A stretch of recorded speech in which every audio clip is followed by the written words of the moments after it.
1천이 완성이죠. 여러분이 통달하고 내가 믿음을 행함으로 내가 영혼의 회복 완전히 되면 1천 번째 제물로 여러분이 바쳐지는 길이 된다는 거죠. 그런 식으로 1천 번째를 하라고 그러는데 계속 몸만 벌리고 있어. 이렇게만 하고 있는 파렴치한 사건 목자들이 이 시대에 드글드글합니다. 여러분은 이 말씀을 정확히 깨달아야 되고 이것을 사람들에게 전달해 줄 수 있는 그런 그리스도의 편지가 되어야 된다는 것이죠. 이게 율법이에요. 그럼 이 법을 모르면 설명을 못 하겠죠. 말씀을 비춰줘서 거울처럼 비춰줘가지고 이 말씀을 듣고 깨달은 자들이 아 내가 이렇게 일선 번째 들은 이 자체가 잘못된 것이구나. 10의 1조를 돈으로 매달 들은 이 자체도 잘못된 것이구나. 하나님께서 그거 받을까요? 여러분이 피가 되도록 버려놓은 그 돈, 그게 하나님 처음부터 창조한 것이 하나님 것이라고 했는데 아버지가 뭐가 부족해서 여러분에 있는 그 손에 코 묻은 돈을 받겠습니까? 돈 물질 아니에요.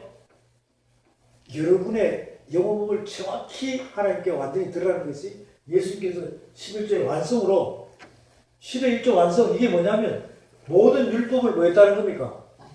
완성 하나로 완성시키다는 거예요. 이게 언약이다니까. 우리 보고도 그렇게 하라는 거예요. 그러한 11조에 대한 11조가 단어입니다, 여러분. 11조가 단어예요. 그러면 그 말씀을 창세기부터 어디까지? 요한계시록까지 또 지금 혼인잔치 예고하듯이 이렇게 탁탁 11조에 대한 것을 갖다 찾아서 말씀을 교제하다 보면 11조가 뭔지를 알고 헌불이 뭔지를 아는 거예요. 그러면 모르고 내가 했던 그 자체가 깨달았을 때는 11조를 해야 돼, 안 해야 돼? 안 해야 되는 거예요. 그럼 뭘 해야 되냐고? 감사 헌금을 해야 되냐? 연보로. 여러분 돈이 있으면 여유가 있고 뭔가 마음에 여유가 없다가 감동이 오면 뭘로 하라는 거예요? 연보로 하는 거예요. 연보. 그게 감사 헌금이잖아요. 했다고 자랑해야 돼. 오른손에 하는 걸 왼손이 모르게끔 해야 돼. 오른손에 하는 걸 왼손이 모른다는 자체가 뭔지 아세요? 구약과 신약이에요. 구약과 신약이라니까. 오른손에 하는 걸 왼손이 뭐? 모르게 하라는 거야. 구약과 신약이에요.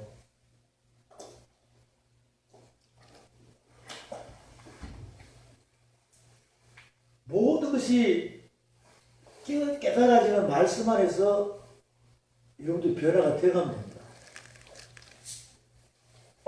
오랜 습관 속에 있으면 그래도 그렇지 다른 사람들 다 하거든요. 그냥 십시일반으로 하면 돼요. 십시일반으로. 바람 피하고 비 피하는 것만 있으면 되죠. 그렇지 않나요? 그래야 욕심이 없어지는 거예요. 그래서 우리는 무언가 나를 깨달으려면 믿음의 사람들이 나를 깨달으려면 뭘 알아야 돼요? 저 율법을 알아야 돼요. 알아가지고 저걸 지키라는 겁니까? 깨달으라는 겁니까?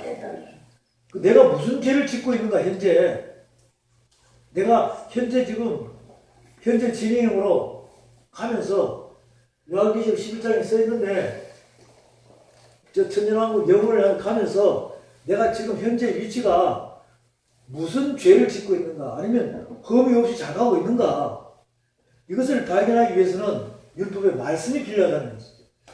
그 율법의 말씀을 모르면 여러분들이 내가 무슨 짓을 하고 있는지 모른다니까요. 그것을 깨닫기 위한 즉 죄를 막기 위한 발견하기 위한 거기에 필요한 것이지 굳이 저것을 지키라는 건 아닙니다. 왜 지킬 필요가 없잖아요.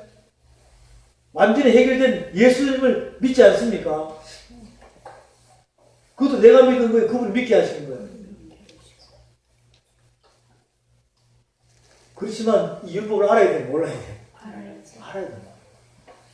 지금 보세요. 천국 혼인잔치가 전부 다 저 앞에서 다 풀어지잖아요.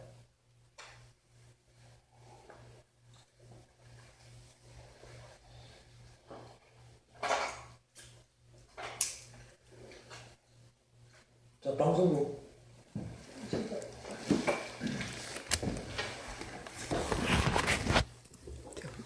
우리 방송이 많아요, 방송이.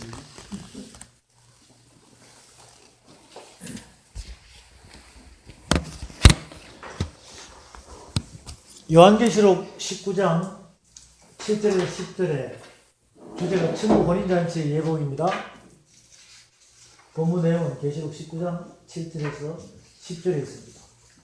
그동안 창세기부터 로마서 13장까지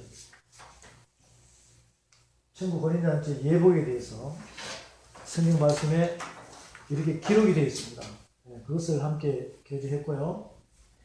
이제 에베소서 6장으로 가봅니다. 에베소서 6장으로 가면 에베소서 6장 10절 이하의 말씀을 보면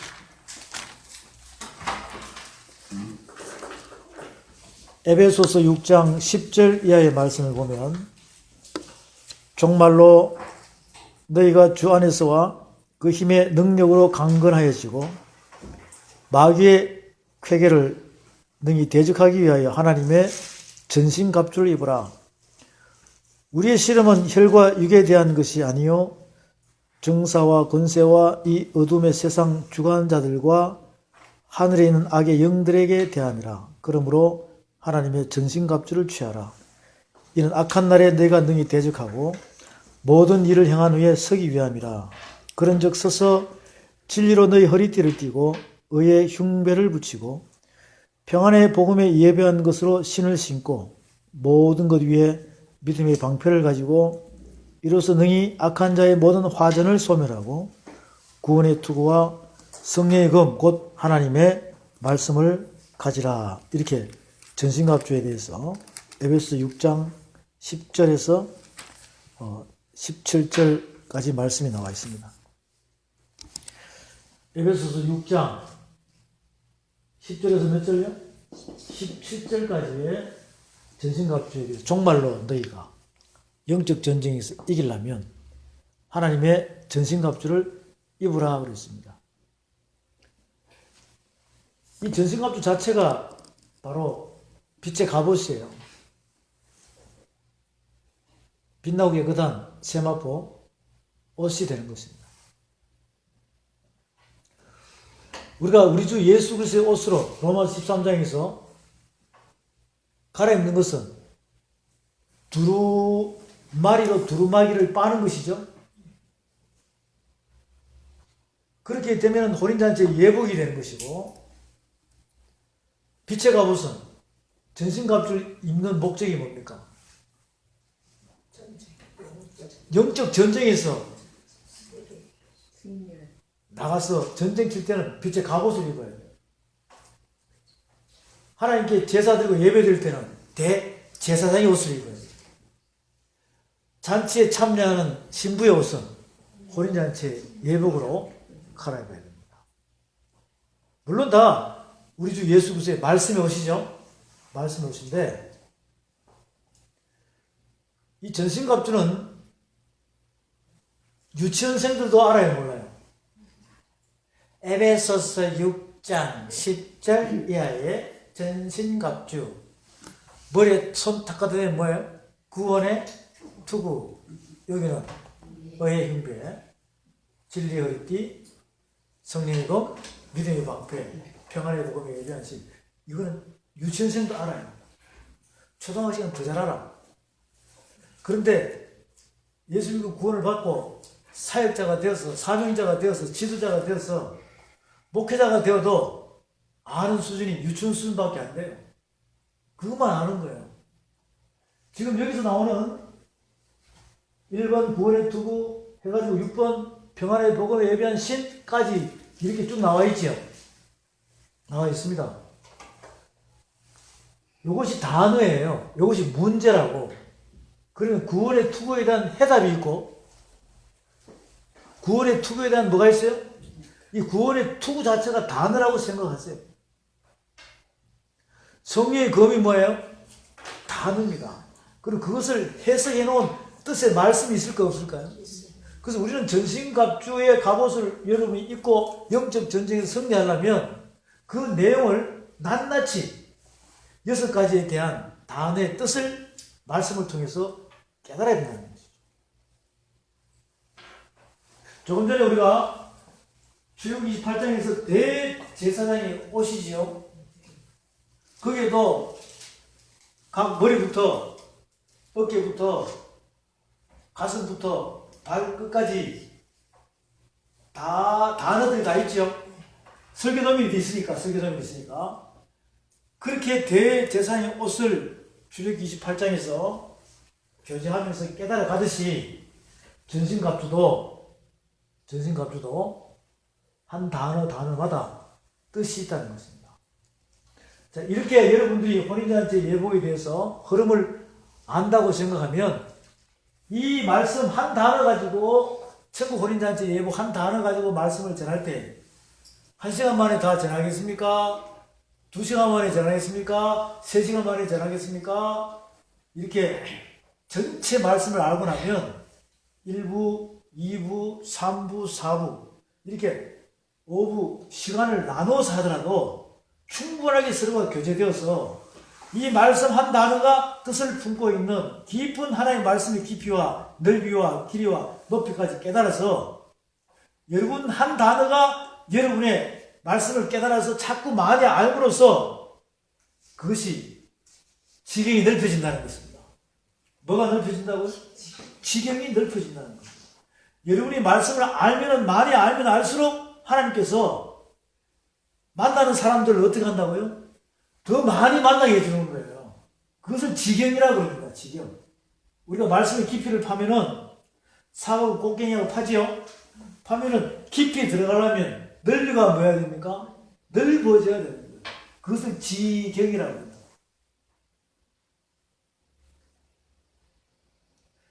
그냥 무조건 육체적으로 막 사람들 사귀어가지고 비즈니스에서 움직이는 그 지경 아니에요. 그것은 한순간에 무너집니다. 우리가 말씀의 깊이를 한 단어 뜻을 깨달아가지고 깊이 들어갈 때 넓이는 자동으로 넓어져 안 넓어져요? 말씀을 많이 알면 계속 알아갈수록 잘할수록 많이 알고 잘할수록 영적으로 단단한 신분을 먹고 선악을 분별할 수 있는 단계로 시간이 지나면서 계속 잘할수록 지경을 하나님께서 넓혀준다는 거죠.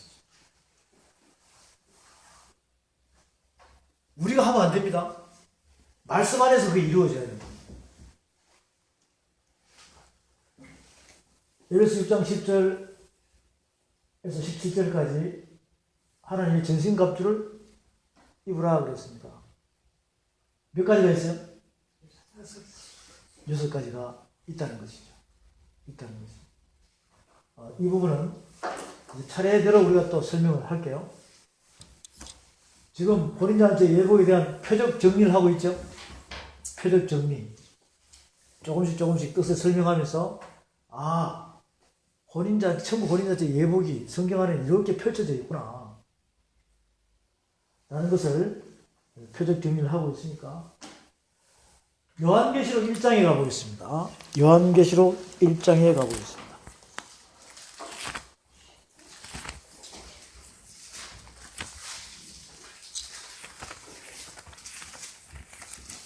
요한계시록 1장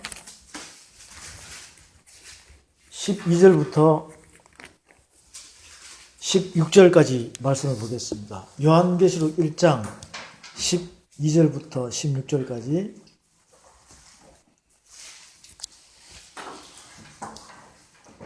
몸을 돌이켜 나더러 말한 음성을 알아보려고 하여 돌이킬 때에 7 금촛대를 보았는데 촛대사에 인자 같은 이가 발에 끌린 옷을 입고 가슴에 금띠를 띠고 그 머리와 털에 희기가 흰 양털 같고 눈 같으며 그의 눈은 불꽃 같고 그의 발은 풀무에 단련한 빛난 주석 같고 그의 음성은 많은 물소리와 같으며 그 오른손에 7 별이 있고 그 입에서 좌우에 날선 검이 나오고 그 얼굴은 해가 힘있게 비치는 것 같더라.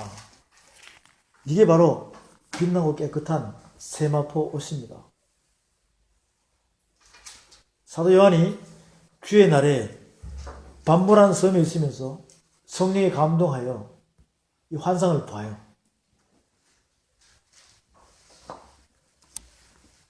몸을 돌이켜 나더러 말한 음성을 알아보려고 하여 돌이킬 때 7 금촛대를 보았는데 촛대 사이에 인자 같은 이가 발에 끌린 옷을 입고 가슴에 금띠를 띠고 그 머리와 털에 희기가 흰 양털 같고 눈 같으며 그의 눈은 불꽃 같고 그의 발은 풀매에 달린한 빛난 주석 같고 그의 음성은 많은 물소리와 같으며 그 오른손에 7 별이 있고 그 입에서 좌우에 날선 검이 나오고 그 얼굴은 해가 힘있게 비치는 것 같더라. 그랬습니다.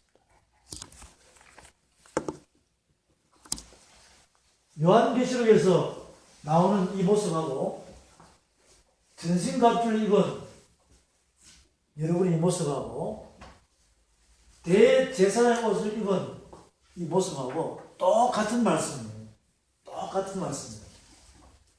그러면 요한계시록 1장 말씀은 이미 완성된 말씀이에요.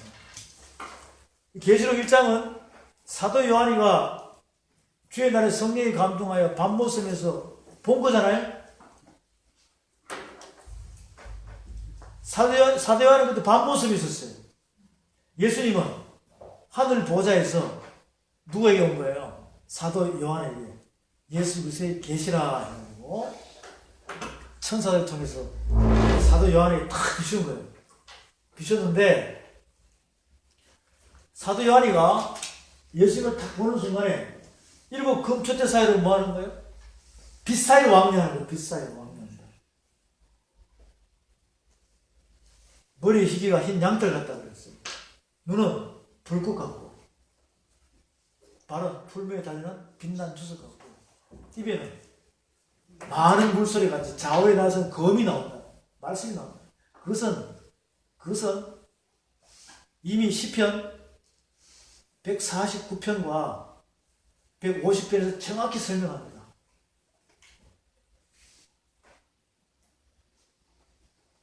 요한계시록 1장의 모습은 사도 요한이가 그 모습을 봤을 때는 무슨 모습이라는 거예요? 인자 같은 모습, 인자. 사도 요한이하고 예수님께서 살아생전에 사도 요한은 예수님이 가장 사랑받는 자죠.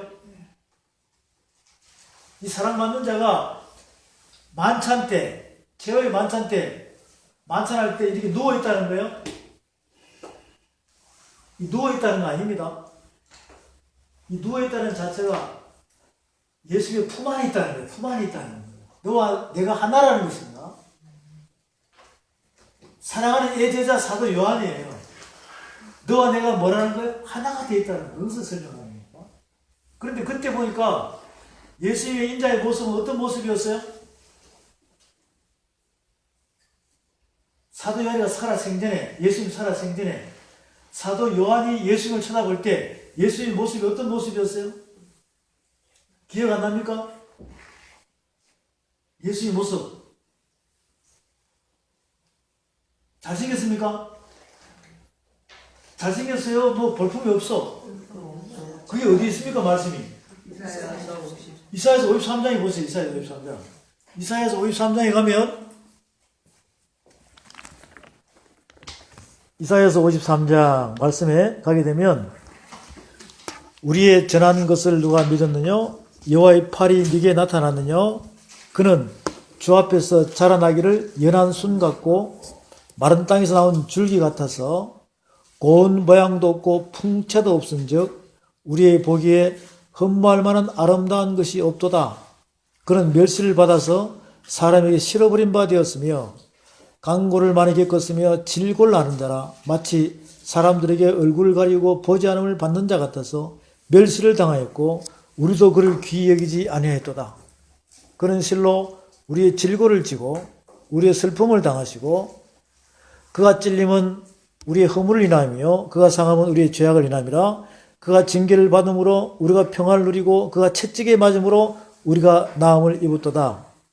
그는 주 앞에서 자라나기를 연한 순 같고 마른 땅에서 나온 줄기 같아서 고운 모양도 없고 풍채도 없은즉 우리의 보기에 흠모할 만한 아름다운 것이 없다 그랬어요. 이런 인자의 모습입니다.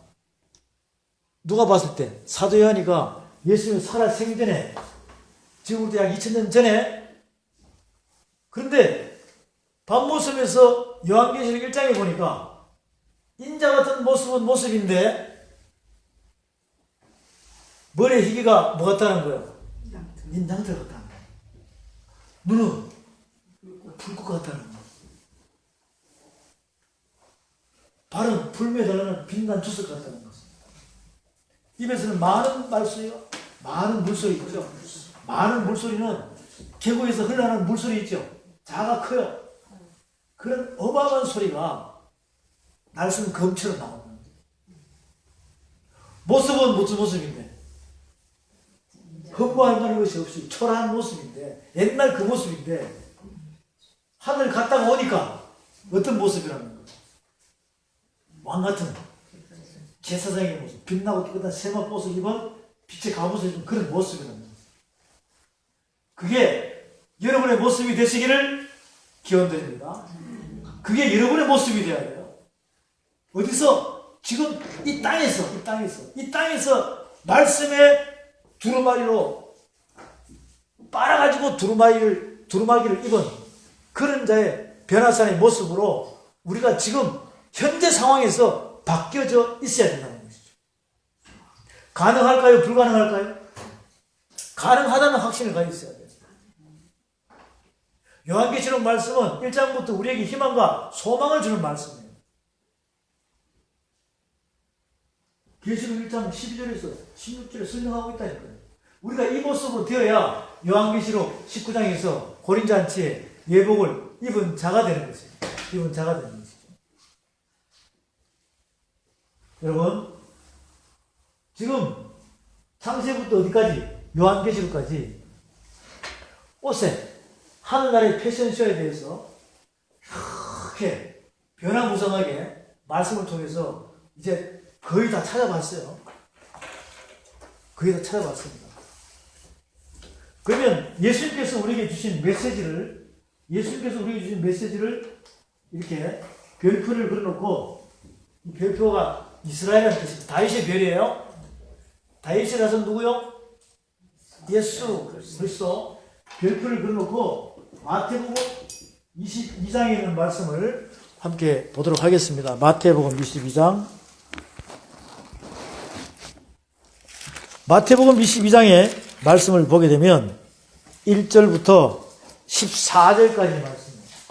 마태복음 22장 1절부터 14절 말씀입니다.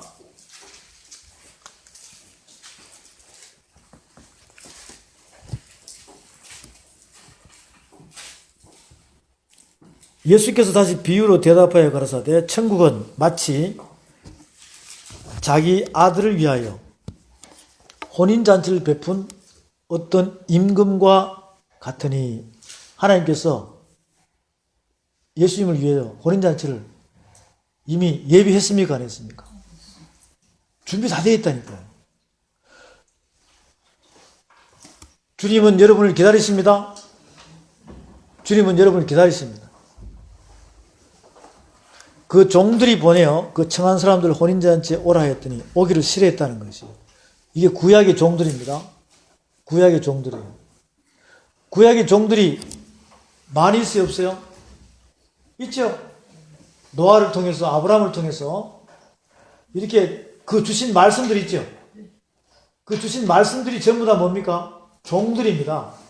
그 말씀들, 창출 내민신 여호수아 해가지고 쭉 나오는 말씀들 있죠.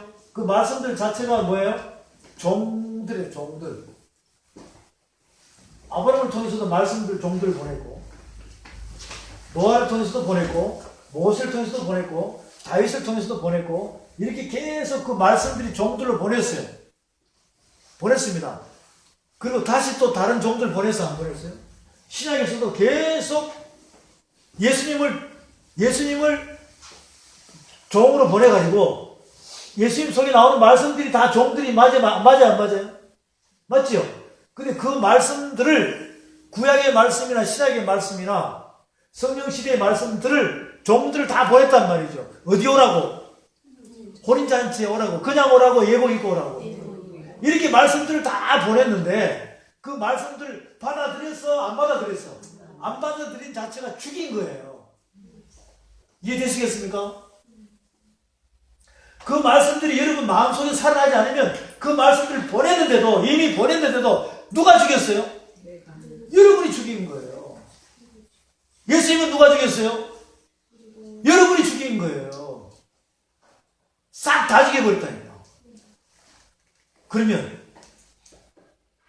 예수님을 찌른 자들이 지금 보고 있어요? 안 보고 있어요? 예수님을 찌른 자들이 보고 있다니까요. 보고 있는데도 본인이 찔른지도 모르고 있어요. 그럼 나중에 백보자 심판대 서면 그때 가면 다 보여주면은 알까 모를까요? 그때 가서 깨달으면 늦다 이 말이죠. 그 찌른 자들이 여러분이에요. 우리에게 전해준 한두 마리의 말씀을 여러분 스스로가 깨달으시기 바랍니다. 그래야 그 말씀이 살아날 때 내가 그 죄의 사랑의 빛을 갚는 거예요. 갚는 거예요.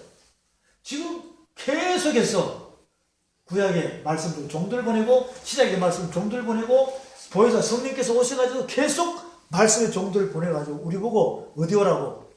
천국 혼인잔치 다 준비됐다. 오라고 그러는데 다 죽여버려요. 왜? 왜 죽여버릴까요? 내가 하나님 사랑보다 세상을 더 사랑하니까. 그래서 핑계 된다 이 말이에요. 마태복음 22장 3절 그 종들을 보내어 그 청한 사람들 혼인잔치에 오라 했더니 오기를 싫어하거늘 다시 다른 종들을 보내며 가로되 청한 사람들에게 이르기를 내가 오찬을 준비하되 나의 소와 살찐 짐승을 잡고 모든 것을 갖추었으니 혼인잔치에 오소서 하라 했더니 저희가 돌아보지도 않고 하나는 자기 밭으로 하나는 자기 상업차로 가고 그 남은 자들은 종들을 잡아 능욕하고 죽였다는 것입니다. 임금이 노아의 군대를 보내어 그 살인한 자들을 진멸하고 그 동네를 불사르고 임금이 노아의 군대를 보냈습니다. 어떤 군대를 보냈어요? 하늘 군대. 누굽니까? 예? 하늘 군대. 누구? 미카엘과 그의 군대들을 보냈다. 미카엘과 그의 군대들 살아있는 말씀으로 보냈다는 거예요.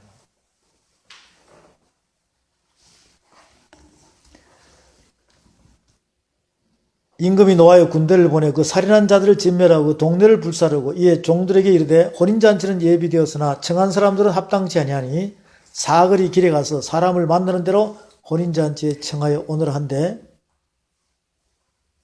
여러분이 무슨 파인 줄 아세요? 사거리 파예요. 사거리 파. 악한 자나 선한 자나 여러분은 악한 자에 있었습니다. 내가 내 멋대로 살았기 때문에 모두 데려오니 혼인자리에 손이 가득한지라. 임금이 손을 보러 들어올 때 거기서 예복을 입지 않은 한 사람을 보고 가로되 친구야 어찌하여 예복을 입지 않고 여기 들어왔느냐 하니 저가 유구 무언이여거늘. 아무 해석 못하면 비밀입니다. 임금이 사관들에게 말하되 그 수족을 결박하여 바깥 어둠에 내어 던지라. 거기서 슬피 울며 이를 갈미 있으려 하니라. 청함을 받은 자는 많되 택함을 입은 자는 적으니라. 여러분 하늘의 암호가 뭔지 아세요? 너는 나를 누구라 그러느냐? 주는 그리스도시로 살아계신 하나님의 아들이시다. 이게 암호예요. 그런데 암호 글자만 알아야 돼. 뜻을 알아야 돼. 뜻을 알아야 돼. 이거 외워서 아는 사람 많아요. 주는 그리스도시로 살아계신 하나님의 아들이시다. 이 말씀이 성경 말씀 어디 있어요? 마태복음 16장 16절 누구나 다 안다니까. 그렇지만 그 뜻을 알아요? 몰라요? 그 뜻은 모르는 거예요. 주는 그리스도시요 살아계신 하나님의 아들이시다. 여러분들이 하나님께서 보낸 종들 있잖아요. 여러분 스스로 찔러버렸다면 그 찌른 말씀들 여러분 속에서 다시 살아날 때 살아나야지만이 고백할 수 있는 거죠. 주는 그리스도 살아계신 하나님의 아들이시다 라고 고백할 정도 되면 이미 여러분의 육은 죽어버리고 여러분 이름 석자는 이미 없어져 버리고 주는 그리스도시요 살아계신 하나님의 아들이시다고 고백할 때 그 자체가 바로 생명책의 이름이 기록된 자들인 거예요. 그게 여러분의 이름이 되어야 돼요. 주는 뭐라고요? 그리스도시요 살아계신 하나님의 아들이시다. 그게 하늘 암호입니다. 마태복음 22장 말씀 1절부터 14절 이거 뭐 거창하게 설명할 필요도 없어요. 이렇게 말씀을 쭉 이렇게 창세기부터 계시를 연결시켜 놓고 이 말씀을 그대로 선포하면 금방금방 깨달아 버려요. 누가복음에 가서 봅니다. 누가복음 14장 가서 봅니다. 14장. 누가복음 14장에 가면 14장 15절부터 24절까지입니다. 누가복음 14장 15절부터 24절까지. 24절까지가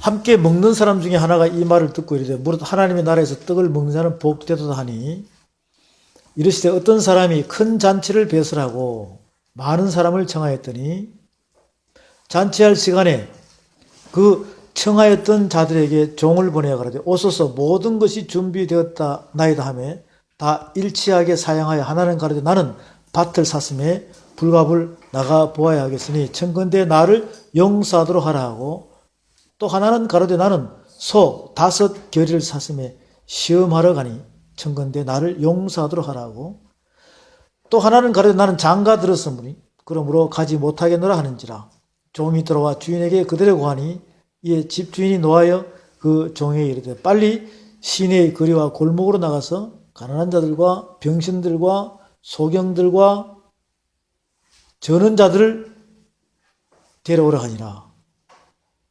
여러분, 지금 여러분이 여기에 속한 거예요. 어떤 자라고요? 시내의 거리 골목 사거리 파라니까요. 가난한 자들과 병신들과 소경들과 저는 자들을 데려오라 하니라. 종이 가로되 주인이여 명하신 대로 하였으되 오히려 자리가 있나이다. 또 빈자리가 있잖아요. 그래도요. 주인이 종이 이르되 길과 산울가로 나가서 사람을 강권하여 데려다가 내 집을 채우라.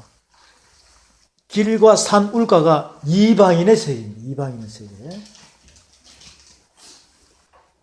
시내의 거리와 골목이 유대인들이죠. 주인이 종이 이르되 길과 산울가로 가서 사람을 강권하여 데려다가 내 집을 채우라. 내가 너에게 말하노니 전에 청하였던 그 사람은 하나도 내 잔치를 맛보지 못하려 하였다 하시니라. 여러분은 스스로 왔습니까? 강권하여 왔습니까? 하나님께서 여러분 만지시니까 온 거 아니에요. 내가 볼 때 여기 스스로 오신 분 한 사람도 없어요. 처음에 뺀질뺀질 하다가 왔다 갔다 하다가 나중에는 하나님께 만져버리니까 오신 거예요. 저는 그렇게 생각합니다.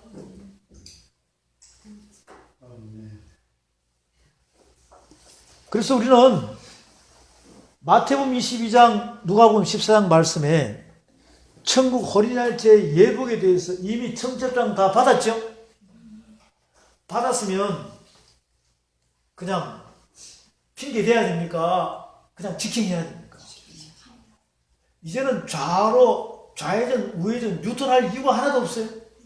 그동안은 세상이 땡기니까 좌회전도 했다가 우회전도 했다가 뉴턴도 했다가 그렇지만 하나님의 경영의 프로젝트에 여러분이 주인공으로 딱 잡혀있다고. 내가 좌회전, 우회전, 뉴턴 하는 만큼 여러분이 손해라니까. 그러다가 그냥 돌아올래요? 환도뼈 맞고 돌아올래요? 그냥 돌아오십시오. 환도뼈 맞으면 완성 못 될 수도 있어요.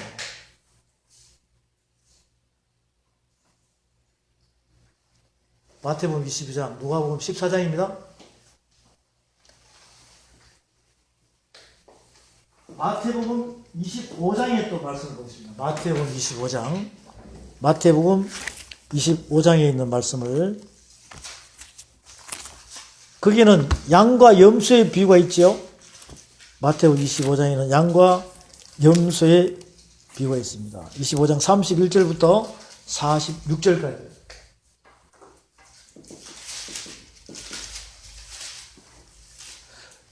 조금 전에 마태복음 22장에서도 바깥 어두운 데 쫓겨날 자가 있어요. 천국 갈 줄 알고 있었는데 어디 가 있다는 것입니까? 바깥 어두운 데는요, 바로 어둠의 세계예요. 빛의 세계입니다. 어둠의 세계입니다. 몸하고 머리통하고 몸통은 다 어디다 가 있어요? 한 발까지 다 이 빛의 세계로 들어가는 것 같은데, 한 발이 어둠에 있으면 사다리가 내비두고 당겨보니까 여러분 말씀에 힘이 없으면 쑥 빠져가지고 어둠에 탁 쳐져 있다니까. 지옥이 어떤 줄 아세요? 바로 이 세상이 지옥이에요. 지옥은 이 세상이 지옥입니다. 바깥 어두운 데입니다. 누가복음 14장에는 뭐라고 했어요? 천국은 맛본 것 같으나 못 들어갈 자가 많다 그러잖아요. 물론 천국 맛 다 봤잖아요. 근데 그것이 내 안에 완성이 되지 않으면 절대적으로 못 들어갑니다. 마태복음 25장에 31절, 인자가 자기 영광으로 모든 천사와 함께 올 때에 자기 영광의 보좌에 앉으리니, 인자가 자기 영광으로 모든 천사와 함께 올 때에 자기 영광의 보좌에 앉는다 그랬어요. 요한계시록 1장, 사도 요한이 1장 11절부터 계시록 1장 16절 보니까 이게 하나님 보좌 맞죠? 이 보좌라는 것은 뭐냐면, 예수님이 육이 죽고 영으로 살았을 때 있죠. 육이 죽고 부활하실 때 이 자체가 보좌예요. 우리가 이 세상에 있는 육적인 생각이 다 죽어버리면 영으로 살아나면 그게 뭡니까? 그게 보좌예요. 보좌예요. 그게 보좌라니까. 인자가 자기 영광의 보좌에 앉을 때 이미 그분이 보좌에 앉으시고 우리한테 함께 오셨죠. 그래서 우리 보고 양과 염소의 비유를 설명합니다. 이게 두 강도예요. 십자가 사건 때 좌편 우편 할 것 없이 양쪽에 있는 두 강도예요. 여러분이 우리 강도잖아요. 너와 나와 함께 낙원에 있으려는 좌편 강도에 우편 강도, 이렇게 이야기하는 것이 아니라 우편이 좋은 줄 알고 우편 강도라고 그래요. 성경 말씀 그렇게 기록이 안 됐습니다. 회개하는 자, 회개하는 자만이 너와 함께 나와 낙원에 있으리라. 그게 바로 오늘 이 말씀 안에서 여러분이 두 강도고 여러분이 양과 염소의 비유입니다. 우리가 어린 양의 대속 제물로 바쳐지는 것은 오직 양입니까? 염소도 됩니까? 오직 수컷입니까? 암컷도 됩니까? 피의 제사에 대한 개념을 보니까 소도 되고 3년 된 암소도 되고 3년 된 수송아지도 되고 다 되는 거예요. 암염소, 순염소, 암양, 수양 다 됩니다. 단지 무슨 제사? 피의 제사. 단지 1년 된 상태입니다. 1년 된 상태. 이것은 완성됐다는 것이죠. 근데 무험해야 돼요. 무험해야 돼요. 지금 마태복음 25장에서는 양과 염소의 비유예요. 그 흠이 뭡니까? 흠이 딱 한 가지예요. 순종하고 불순종하는 이거예요. 양은 순종했죠. 나타냈어, 안 나타냈어요? 아버지 다 아신다는 거예요. 염소는 불순종하면서 뭐 했다는 겁니까? 순종했다고 우기는 거예요. 진리는 드러납니까? 안 드러납니까? 진리는 여러분의 마음판은 말씀 앞에 다 드러나게 되어 있습니다. 32절, 모든 민족을 그 앞에 모으고 각각 분별하기를 목자가 양과 염소를 분별하는 같이 하여 모든 민족을 그 앞에 모은다. 이게 백부자 심판이에요? 여러분이 가축을 키우는 목자라면 양하고 염소하고 구분할 수 있어요, 없어요? 지금 여러분이 목자라고 생각하면 내가 양인지 염소인지 구분할 수 있을까 없을까요? 내가 지금 혼인잔치 예복 옷을 입고 있는지 가죽 옷을 입고 있는지 무화과 나무 잎 옷을 입고 있는지 무화과 나무 잎은 동일합니다. 가죽 옷은 종류가 있어요. 아시겠죠? 가죽 옷은 종류가 있다니까요. 침향 속에서 입고 있는 옷으로 내가 자꾸 말씀으로 변화가 되면 깨끗하게 되는가? 아니면 불순종함 속에서 뭐가 문제도 분별 못하고 계속 썩어가고 있는가? 바로 여기에 따라가지고 가죽 옷이 틀립니다. 그리고 계속 사람의 지혜와 지식으로 성경책 한 권을 66권을 가지고 다니면서 인간 베르시트로 여러분이 창조가 되어 박사가 되어서 사단 마귀 귀신을 만들어내는 거짓 많은 싹둑 목자와 거짓 지도자가 되게 되면 성령 해방죄에 걸려있는 가죽 옷인가? 이것을 분별할 수 있어요. 그래서 우리는 이 가죽 옷을 벗어야 됩니다. 제발 좀 벗으십시오. 아까워요? 아까워도 벗어야 돼요. 안 벗기면 하나님께서 맷돌에 가르사라도 벗긴다. 맷돌에 가르사. 마태복음 25장은 양과 염소의 비유입니다. 양가죽하고 염소 가죽 틀리죠? 틀리잖아요. 틀립니다. 그렇지만 그 말씀에 여러분들이 침노하는 자는 아버지가 그렇게 만들어준다는 겁니다. 야곱과 에서의 장면을 보십시오. 야곱이 이삭의 축복을 받을 때 그 가죽입니까? 영적 욕심에 입힌 팥죽 한 그릇 파는 그 장자의 명분 속에서 가지고자 하는 그 영적 욕심입니까? 본인 가죽에다가 붙이잖아요. 그래서 축복이 이루어져요, 안 이루어져요? 그런 축복을 받은 여러분들이 팥죽 한 그릇에 팔아먹는 그런 상태가 되면 회개를 아무리 해도 된다, 안 된다? 안 된다라고 히브리 12장에서 말씀하고 있습니다.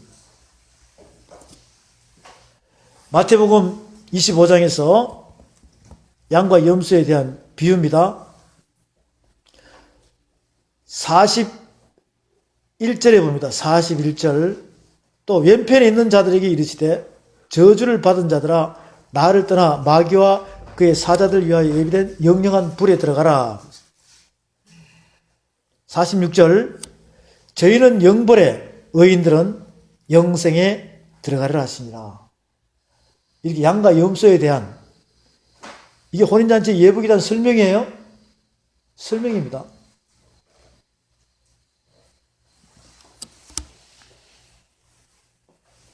이 말씀들은 마태복음 22장과 누가복음 14장, 마태복음 25장 이 말씀들은 여러분이 잘 묵상하고 소화시켜가지고 전부 혼인잔치 예복을 선포할 때 말씀을 찾아서 서로가 교제하다 보면 정확히 알 수가 있는 말씀입니다. 있는 말씀입니다. 이제 천국 혼인잔치의 그 예복에 대한 말씀의 흐름을 이렇게 창세기부터 계시까지 쫙 열람을 다 해봤습니다.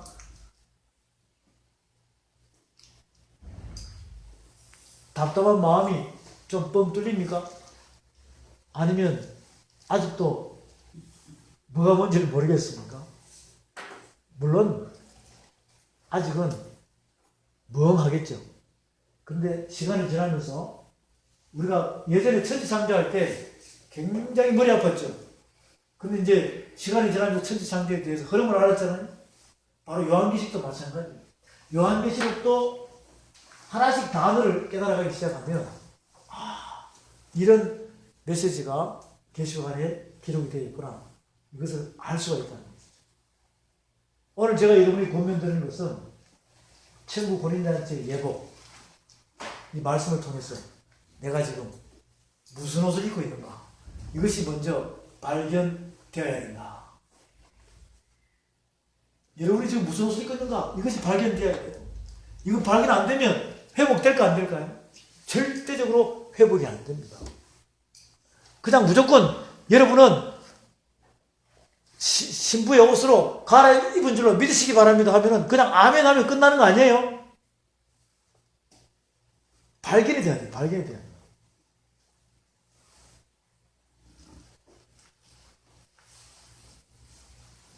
에베소 6장 전신갑주로 갔어요. 전신갑주로 가서 전신갑주에 대한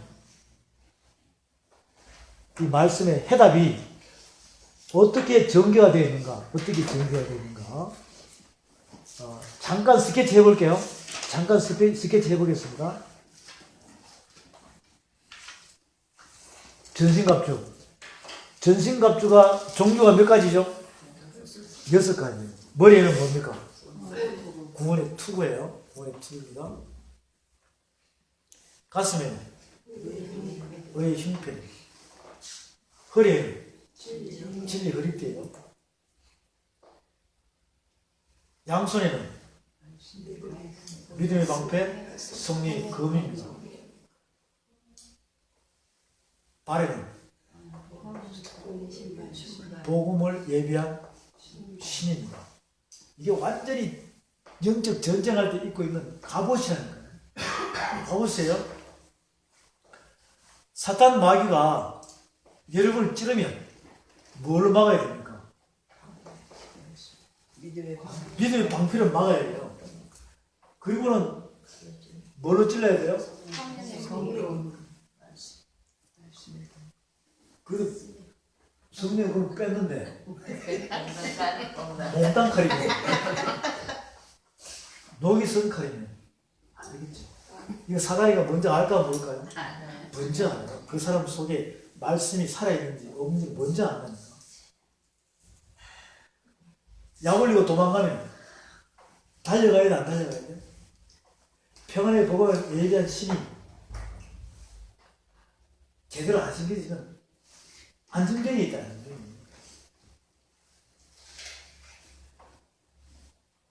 진리의 허리띠를 잘 생각해 보시죠. 진리의 허리띠. 진리의 허리띠. 에베소 6장이에요. 진리의 허리띠. 그냥 여기 기록을 해놨을까요? 앞에 있는 말씀을 계속 설명을 해놨을까요? 진리의 허리띠. 생각나는 거 있습니까?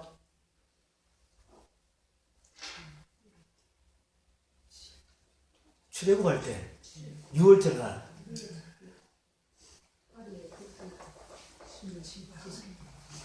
말씀 찾아가 보죠. 말씀 찾아가 보세요. 출애굽입니다. 출애굽이에요.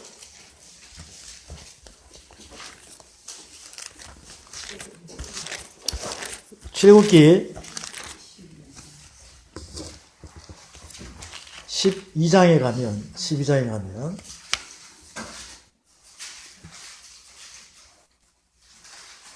12장 11절에 보세요. 6월절 1년 된 수컷 양이나 염소 잡아가지고 피를 먼저 문설주와 문 인방에 바르죠.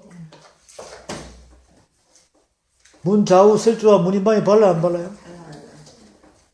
11절 다 같이 선포합니다. 너희는 그것을 이렇게 먹을지니 허리에 띠를 띠고 발에 신을 신고 손에 지팡이를 잡고 급히 먹으라. 이것이 여호와의 유월절이다. 허리에 띠를 띠고 발에 신을 신고 다 있죠? 진리 허리띠와 평안의 복음에 예배한 신이 있어요, 없어요? 있다 이 말이에요. 손에 지팡이 들으라 그러잖아요. 여러분 이 지팡이 있죠? 이 지팡이가 뭔 줄 아세요? 그렇죠. 하나님께서 우리에게 준 금홀입니다. 이 지팡이 아무나 주는 거 아니에요. 하나님의 모세와 같은 선지자, 하나님의 말씀에 딱 줘가지고 그 말씀을 선포할 때마다 효험이 있다 없다? 있다는 거죠. 여러분이 그런 사람입니까? 근데 지금 지팡이가 아니에요. 짚고 다니는 거. 말씀의 지팡이, 말씀의 지팡이. 그 말씀의 지팡이 갖고 있을 때 천국 열쇠를 받았어, 안 받았어? 그 문을 열면 닫을 자가 없고 열면은 닫으면 열 자가 없다고 그랬죠? 여러분이 그 말씀으로 갖고 있는 그 지팡이에 천국 열쇠인 것입니다.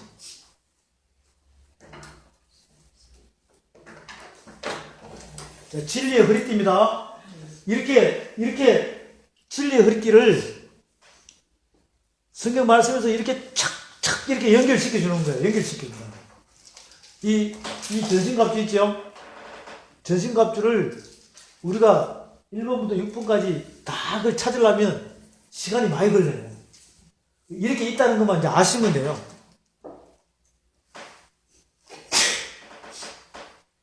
지금 천국 혼인잔치에 대한 말씀에 대해서 쭉 열람을 다 했죠. 전신갑주에 대한 해답을 찾아야 돼, 안 찾아야 돼? 대제사장 옷에 대해서 해답을 찾아야 돼, 안 찾아야 돼? 찾아야 되겠죠. 설교 들으면 다 나와 있잖아요. 그리고 계시록 1장의 해답 찾아야 돼, 안 찾아야 돼? 이거 세 가지를 정확히 비춰보면 쫙 나오는 거예요. 그 가장 많은 말씀들로 연결된 게 전신갑주예요. 그 초등학생, 유치원들이 알고 있는 전신갑주, 이거에서 벗어나야 됩니다. 벗어나야 돼요. 여러분은 지도자 사명자란 말이죠. 그러면 성령의 검을 보자고. 성령의 검. 성령의 검. 성령의 검은 에베소 6장 10절 이하에 곧 하나님이 뭐라 그랬습니까? 말씀이라고 그랬죠. 그럼 어디로 가야 되느냐? 히브리서 4장으로 가보겠습니다. 히브리서 4장으로 가봅니다. 네, 히브리서 4장으로 가보겠습니다. 4장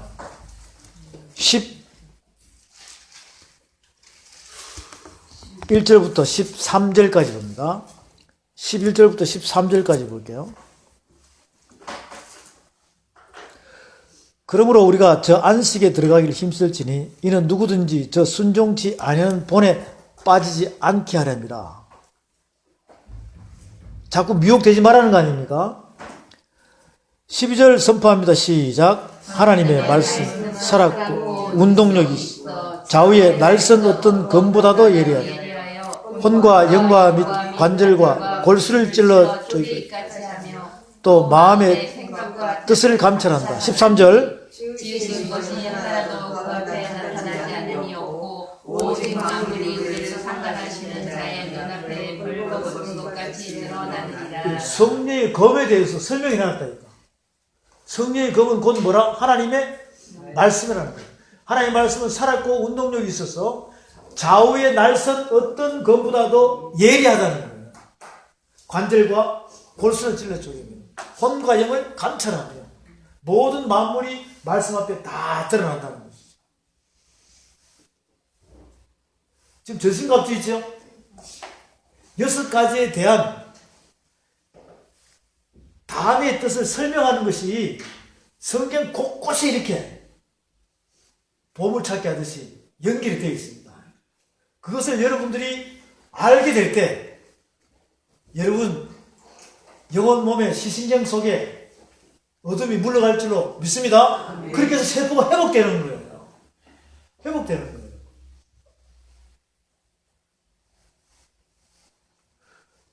그리고 시편 149편에 가보세요. 시편 149편에 가면 시편 149편이에요.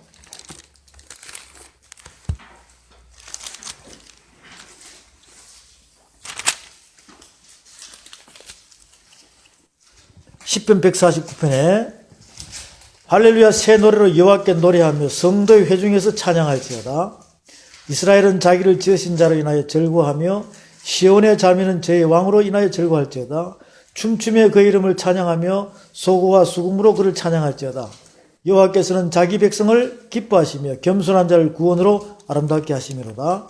성도들은 영광 중에 즐거워하며 저희 침상에서 기쁨으로 노래할지어다. 6절 다 같이 선포합니다. 그 입에는 하나님의 존영이요 그 수중에는 여러 가지 네. 그 입에는 하나님의 존영입니다.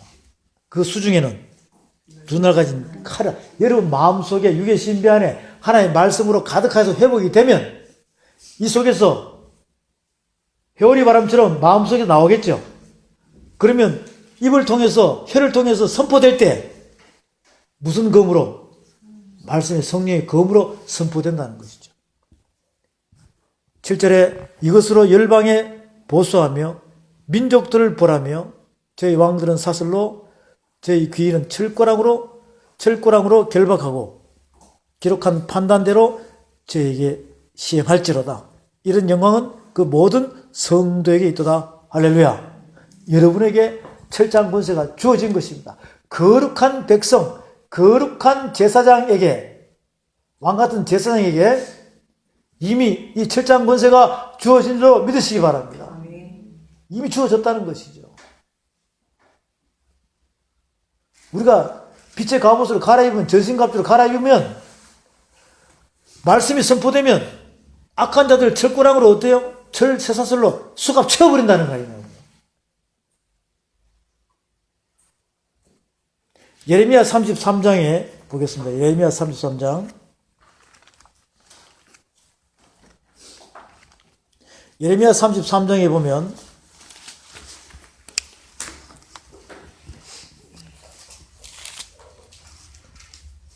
33장 2절 3절 이를 향하는 여호와 그것을 지어 성취하는 여호와 그 이름을 여호와라 하는 자가 이같이 이르노라. 너는 내게 부르짖으라. 내가 내게 응답하겠고 내가 알지 못하는 크고 비밀한 일을 내게 보이리라 그랬습니다.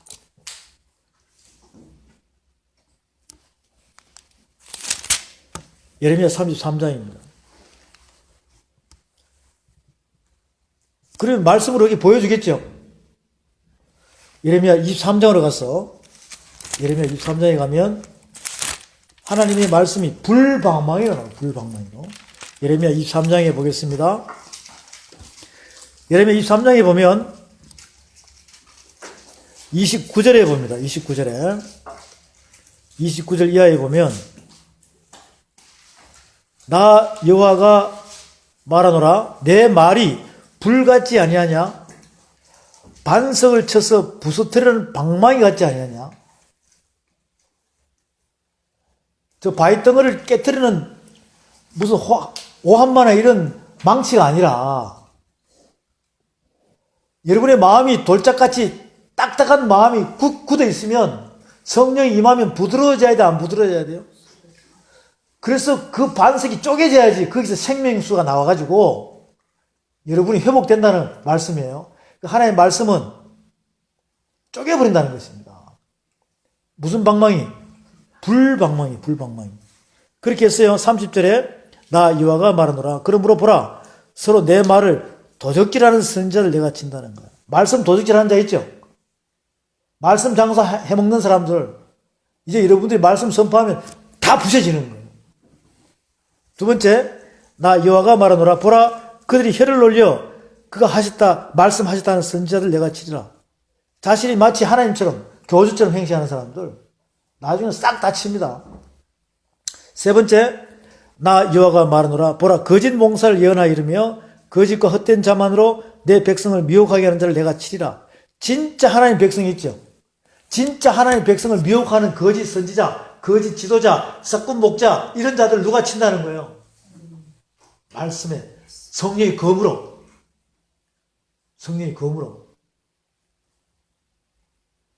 여러분 말씀을 선포하면 그 사람들이 찔림을 받아가지고 회복하면은 하나님의 사랑이 임하는 것이고 무덤에 살아나는 것이고 회복하지 않고 숨고 도망하며 대적하는 자는 나중에 유황비로 있잖아요. 유황비. 우박처럼 쏟아져가지고 결국은 다 불신판 해버린다는 것입니다.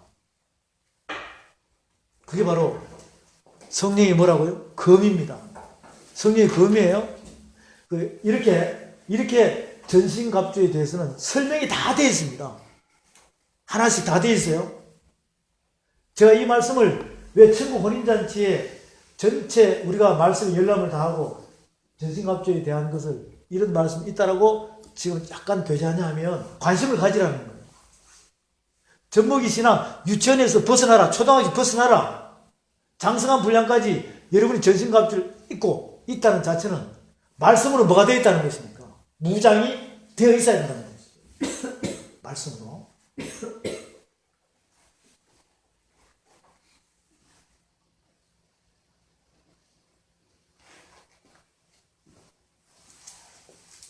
이렇게 하나하나 전신갑주된 설명을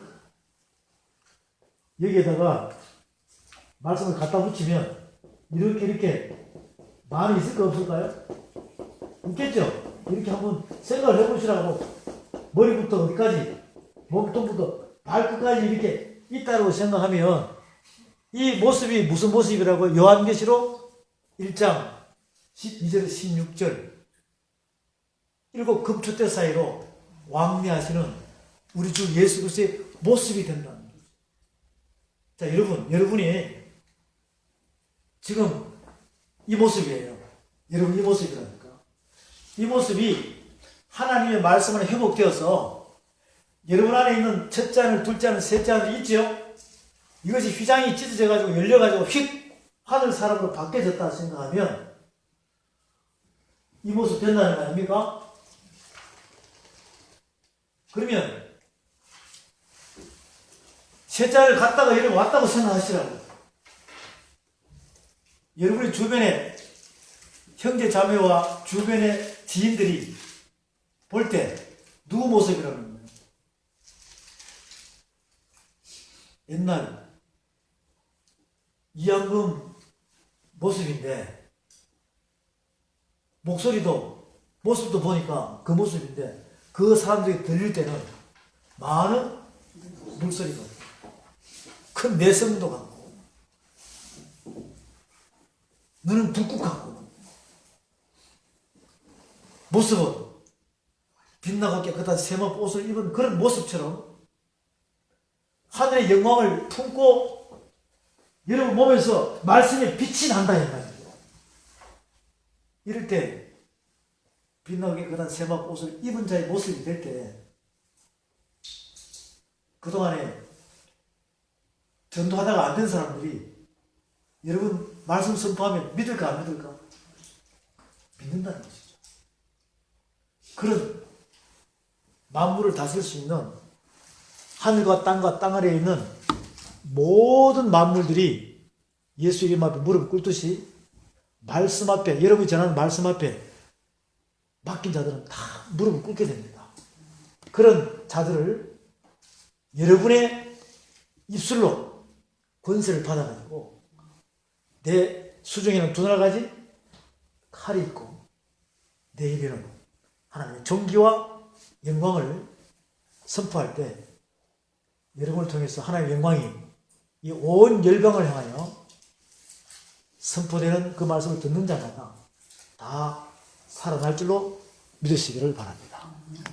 그 주인공이 되시기를 주님의 이름으로 축복합니다. 기도하겠습니다. 사랑이 많으시고 자비로우신 하나님, 오늘도 우리에게 주어진 혼인잔치의 예복의 말씀이었습니다. 창세기부터 벌거벗은 옷으로부터 무화과 나무 잎의 옷, 가죽옷, 제사장과 대제사장의 옷, 그리고 전신갑주를 통해서 빛의 갑옷에 예수 그리스도의 옷으로 갈아입을 수 있는 그러한 말씀들이 두루마리 책에 기록되었습니다. 계시록 19장에서는 이미 천국 혼인잔치가 예비되고 신부도 예비되고 빛나고 깨끗한 세마포옷을 입고 있는 천국 혼인잔치의 예복이 다 준비되었고 스스로 두루마리로 두루마기를 빠는 자가 복이 있다 하였사오니 오늘 이 말씀을 듣는 모든 분들이 승리의 사신이 되어서 하나님 앞에 영광 돌릴 수 있는 우리 모두가 되고 천국 혼인잔치의 신부로서 주인공이 되게 하여 하나님 영광을 받아 주시옵소서. 감사하며 우리 주 예수 그리스도 이름 받들어 기도하옵나이다. 아멘.